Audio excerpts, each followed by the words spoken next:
Projeto de dinâmica, sistemas de transmissão por correia. Para que a gente comece a falar sobre o nosso projeto, nós vamos falar basicamente o que são polias agora e o que são correias. Bem, polias são elementos mecânicos circulares que têm como papel passar a rotação de uma polia a outra ou a rotação de uma polia até uma roda. Mas isso só é possível por causa dos vínculos, os vínculos que ligam elas. E esses vínculos são as correias, que podem ser vistos do nosso lado direito do vídeo, enquanto as polias estão do nosso lado esquerdo. Bem, as polias elas são geralmente feitas de ligas metálicas. Entre elas a gente pode estar aço, alumínio e ferro fundido.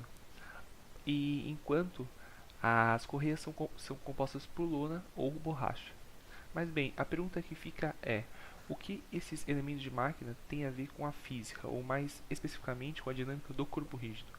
Bem, o que a gente pode falar é que muitas informações ou características delas são descritas pela física. Por exemplo, a velocidade angular, a frequência ou até a rotação n. Bem, tendo em vista isso, a gente pode citar que apesar desse sistema de transmissão ser um dos mais básicos, é um dos mais usados até hoje. E a gente pode ver isso, por exemplo, no motor de um carro ou numa esteira, que pode ser usada numa linha de produção.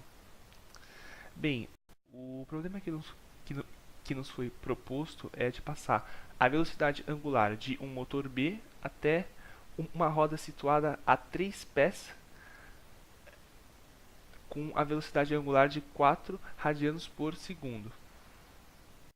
Para que a gente pudesse resolver esse problema, a primeira coisa que a gente teve que perceber é que o ômega B está no sentido horário e o ômega A está no sentido anti-horário. Bem, e consultando o livro de elementos de máquina, nós achamos que um dos métodos mais comuns ou famosos para que nós invertêssemos a velocidade angular seria cruzar a correia. Então, para isso, nós colocamos uma nova polia D e cruzamos a correia entre a polia B e D. E já tendo, então, o sentido do modo que nós queríamos, apenas tivemos que acoplar uma outra polia C, passando a rotação de C até A. Tendo isso em mãos, nós partimos para os dimensionamentos. Como o problema era muito aberto, então nós tivemos que estipular algumas coisas. Por exemplo, o raio RB e uma relação entre o raio RD e o raio RA. Pois bem, agora já tendo o raio RA, o raio RB e o raio RD, partimos para as equações da dinâmica para achar o raio RC. Então, utilizando elas, nós conseguimos chegar na relação que RD é igual a 2,05 vezes o raio RC. E assim achamos o raio RC.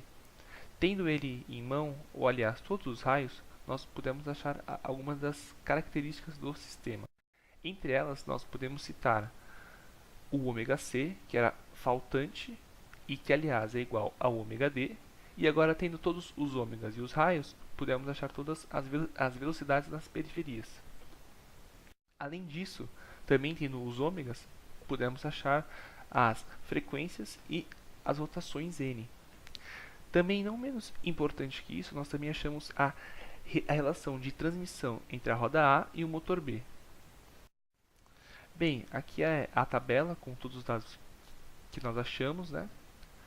E, além disso, esse desenho esquemático e em proporção das nossas polias, correias e com as cotas.